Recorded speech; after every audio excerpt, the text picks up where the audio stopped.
মঙ্গলবার রবীন্দ্র ভবনে human rights কমিশনের উদ্যোগে আন্তর্জাতিক মানবাধিকার দিবস পালনের আয়োজন করা হয়। এর সূচনা করেন মুখ্যমন্ত্রী ডক্টর মানিক সাহা। এই দিবস নিয়ে ডক্টর মানিক সাহা কি বলছেন তা শুনুন একবার। বসে বসে দেখছিলাম হিউম্যান রাইটস সম্পর্কে অনেক আমরা ভাবি যে কিছু হিউম্যান রাইটস ভায়োলেশন হচ্ছে তো হিউম্যান রাইটস কমিশনে চলে যাবো বা চলে যাবো, হবে না। গভর্নমেন্টের সাথে একটা রিলেশন, তবেই কিছু একটা সমস্যা, তবেই হিউম্যান রাইটস কমিশনে যেতে পারে। আমি শক্তিবাবুর সাথে কথা বলছিলাম বিষয়ে, ক্লারিফিকেশন আমি চাইছিলাম। তো সত্যি আজকের এই দিনটি খুব গুরুত্বপূর্ণ দিন, এখানে বিস্তারিত আলোচনা করেছেন। এখানে শক্তিবাবু বলেছেন যে প্রাণী জগতের মধ্যে শেষ প্রাণী হচ্ছে হিউম্যান, মানে তাদের হিউম্যানই সৃষ্টি, আর হিউম্যানের রাইটস মানে ভায়োলেট করে। তো এটা আমরা দেখতে পাচ্ছি, এবং আমরা যারা সরকারে আছি আমরাও চেষ্টা করি যাতে কোনো জায়গায়, এটা কিন্তু নর্মাল আমাদের হিউম্যান বিইংয়ের নেচার। যদি আমরা শান্তিতে চিন্তা করি, সুস্থিরভাবে আমরা চিন্তা করি যে কোন জিনিসটা ঠিক কোনটা বেঠিক। যখন আমার কাছে খবর আসে যে কোনো জায়গায় ফর এক্সাম্পল ডাক্তারদের ওখানে কিছু লোক আঘাত করেছে, তাদেরকে আক্রমণ করেছে, খবরটা পেয়ে দেখা গেল আমি পুলিশকে আমার ফোন করতে হয় যে ওনাদেরকে অ্যারেস্ট করো, কী হয়েছে প্রথমে আমি জানি। তো মনে হচ্ছে যে এটা একটা হিউম্যান রাইটস ভায়োলেশন হয়, এটা আমার কাছে এরকম মনে হয়। আমার মনে আছে যখন মণিপুরে ত্রিপুরার প্রায় 250 জনের মতো ছেলে ওখানে পড়াশোনা করছিল, হঠাৎ করে মণিপুরের ঘটনা যখন হলো যে এখান থেকে ওনাদের আনতে হবে, গার্জিয়ানরা আমার কাছে বারবার আসছিল, কিন্তু কি একটা অবস্থা ছিল সেই জায়গায়, সেখানে স্পেশাল ফ্লাইট পাঠিয়ে তাদেরকে নিয়ে আসা, এটা আমার মনে হয় এই যে তাদের রাইটস গার্জিয়ানদের আমার কাছে, যে এটা মনে হচ্ছে হিউম্যানিটির কারণে যে হিউম্যান রাইটস তাদের ব্যবস্থা আমি করেছি। এক রাত্রের মধ্যে রাত্রে 12টার সময় আমি সেখানে প্লেন পাঠিয়েছি, গভর্নমেন্টের পয়সা দিয়ে তাদেরকে আমি ফিরে নিয়েছি। এটা আমার মনে হচ্ছে এটা আমার দরকার। সেখানে আমার হিউম্যানিটি যে পরিচয়, আমার যে কর্তব্য আপনারা যে বললেন, যার যার কর্তব্য যেখানে করা সেটা আমি করেছি। আমার মনে হয় সেখানেই আমার হিউম্যান রাইটসটা আমি প্রতিষ্ঠিত করি। কিছুদিন আগে একজন গার্জিয়ান আমাকে চাইছিল, এসে বলছে যে আমার যে মেয়েকে আজকে 7 দিন ধরে কিডন্যাপ করে নিয়ে গেছে সিপাহীজলা ডিস্ট্রিক্টে। তো কী হলো বলো, আমি তো এফআইআরও করেছি, কিন্তু তারপর বলে আমি অনেকের কাছে যাচ্ছি কিন্তু কিছুই হচ্ছে না। এই জায়গায় আমার হিউম্যানিটির আমার মনে হলো তার রাইটস হনন হচ্ছে। তো সেই জায়গার মধ্যে আমি সাথে সাথে এসপি মহোদয়কে ফোন করলাম। আমি বললাম ওর বাড়ির যা যা আছে ওদেরকে ধরে নিয়ে আসুন।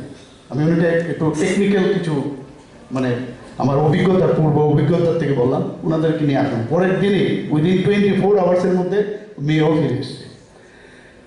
তো এই যে বিষয়গুলো হয় এক এক সময় আমরা শুনলাম সারা পৃথিবীর মধ্যে এখন যেভাবে মানে খুব আমাদের একটা দুর্ভাগ্য যে এটাও আমরা দেখতে হচ্ছে। হিউম্যান যবে থেকে জন্ম নিয়েছে তবে থেকেই কিন্তু এটা আমরা দেখে আসছি যে তার যে রাইটস সেই রাইটগুলো হনন হচ্ছে। এখানে আমরা জানি যে এখানে এই দিনটি 1948 রাষ্ট্রসংঘ 1948 সালের 10ই ডিসেম্বর এটাকে ঘোষণা দিয়েছে আন্তর্জাতিক মানবাধিকার দিবস, এবং কিন্তু আনুষ্ঠানিকভাবে মানে ভারতবর্ষে সেটা অনুষ্ঠিত হয়েছে 1950 সালে। এবং রাষ্ট্রসংঘের যতগুলো তাদের সদস্য দেশ আছে তাদেরকে বলা হয়েছে 10ই ডিসেম্বরকে যেন তাদের এই দিনটি আন্তর্জাতিক মানবাধিকার দিবস হিসেবে পালন করে। এবং এখানে বলা হয়েছে যে মেইন যে আজকের যে এই দিনটা মানবাধিকার যে দিবস আমরা পালন করি তার মেইন যে উদ্দেশ্য সেইগুলো হচ্ছে আমার যে সাংবিধানিক যে মৌলিক অধিকার সেইগুলো সম্পর্কে মানুষকে জানানো।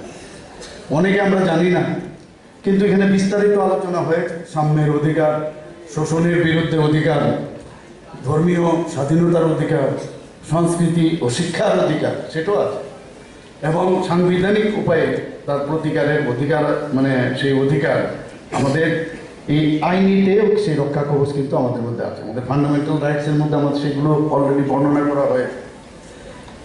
1993 থেকে এই আইন লাগু হলেও আমাদের পূর্বতন সরকার কিন্তু ত্রিপুরাতে সেটা লাগু করেনি। যখন এই বিষয়ে যখন কেস করা হলো সুপ্রিম কোর্টের আদেশে 2016-তে এখানে এই আমাদের এই যে কমিশন সেটা শুরু হয়। এবং আপনারা নিশ্চয়ই দেখেছেন মাননীয় প্রধানমন্ত্রীজি যে ওনার যে দূরদর্শী চিন্তাভাবনা, কিছুদিন আগে 1 জুলাই 2024-এ যে নতুন ফৌজদারি আইন, সেগুলোও কিন্তু আমি বলবো যে হিউম্যান রাইটসকে স্ট্রেংথেন করার জন্য সেই আইনগুলো উনি সংশোধন করে সেটা উনি করেছেন। ভারতীয় ন্যায় সংহিতা আপনারা সবাই জানেন, তাছাড়া ভারতীয় নাগরিক সুরক্ষা সংহিতা 2023। তো এইগুলো এই কারণে করলেন যাতে করে মানুষের যে তার যে রাইটস সেগুলো যাতে আইনের মাধ্যমে, এই যে আইনের যে রক্ষা কবচ তার দ্বারা সুরক্ষিত হয়। আমরা সেটা দেখতে পাচ্ছি। আপনারা এই আমূল যে সংস্কার হয়েছে তাতে করে বিশেষ করে শিশু এবং নারী তাদের বিরুদ্ধে যে সংগঠিত অপরাধ হয় এই আইনের ধারায় কিন্তু সেগুলো সুরক্ষিত হয়। এই যে নতুন 3টি ফৌজদারি আইন আমি যেগুলো বললাম, তার সাথে আমাদের ভারতীয় নাগরিক সুরক্ষা যে সংহিতা 173 ধারা মূলে যে কোনো নাগরিক কোথাও যে কোনো জায়গা থেকে সে এফআইআর করতে পারবে। এমন না যে পার্টিকুলার একটা জায়গায় গিয়ে ওই জায়গার ওই পুলিশ যে তার পুলিশ স্টেশন আছে সেই জায়গায় থাকলেই করতে হবে, সে যে কোনো জায়গা থেকে আপনি এফআইআর করতে পারবেন। এবং শুধু তাই না, এই আইনে পুলিশ বেআইনিভাবে যদি কোনো তার সম্পত্তি থাকে সেগুলোও বাজেয়াপ্ত করার ক্ষমতা তাদের এই আইনের মধ্যে দেওয়া হয়েছে। শুধু তাই নয়, যদি 7 দিনের মধ্যে চার্জশিট দিতে হবে উইদিন 60 ডেজের মধ্যে, এবং বিচার শেষ করতে হবে 30 দিনের মধ্যে। আমি এগুলো বললাম যে মাননীয় প্রধানমন্ত্রীজি যে আজকে হিউম্যান রাইটস নিয়ে আমরা কথা বলছি, সেগুলোতে কিভাবে আরও শক্তিশালী করা যায় তার যে কয়েকটা বিষয় আমি আপনাদের সামনে রাখলাম। তাছাড়া যারা অনেক সময় দেখা যায় যে কোর্টে যাওয়ার পর দেখা গেলো সাক্ষী আজকে আছে, কালকের থেকে সাক্ষী দিতে চায় না। এই সাক্ষীর সুরক্ষার জন্য এই আইনে তার ব্যবস্থা রাখা হয়েছে। এখানে আজকে আমরা এখানে আলোচনা হয়েছে, আমার পুরো বক্তারা পুরো বিষয়ে বলা হয়েছে যে বসুধৈব কুটুম্বকম, যে ওয়ান আর্থ, আমরা ওয়ান ফিউচার, আর আমরা ওয়ান ফ্যামিলি, এই যে বিষয় সেটা কিন্তু আমাদের ভারতবর্ষের আমাদের ডিএনএতে আছে। কিন্তু তারপরেও আমরা কিন্তু ডেভিয়েট করি, আমরা মাঝে মাঝে ডেভিয়েশন আমরা দেখি যে যখনই একটা কম্পিটিশন, হেলদি কম্পিটিশন ঠিক আছে, কিন্তু হিউম্যান বিইং হিসাবে যে ডারউইনের যে মতবাদ যে মানে একজন আরেকজনকে চাপিয়ে সার্ভাইভাল অফ দ্য ফিটেস্ট, সেই বিষয়টা যখন দাঁড়ায় তখনই এই ধরনের হিউম্যান রাইটসের প্রবলেম দাঁড়ায়, আমি যতটুকু বুঝি আর কি। তো সেই জায়গার মধ্যে দাঁড়িয়ে আজকে আমাদের চিন্তা করতে হবে যে আমার যে নর্মাল যে থিঙ্কিং প্রসেস, যে কোনটা ঠিক কোনটা বেঠিক, আমি নর্মাল ওয়েতে চলবো না অ্যাবনর্মাল ওয়েতে চলবো। যখন অ্যাবনর্মাল কন্ডিশনে আমরা দাঁড়াই তখনই হিউম্যান রাইটসের যে বিষয় সেটা কিন্তু আমরা দেখি, সেটা সামনে চলে আসে। আমাদের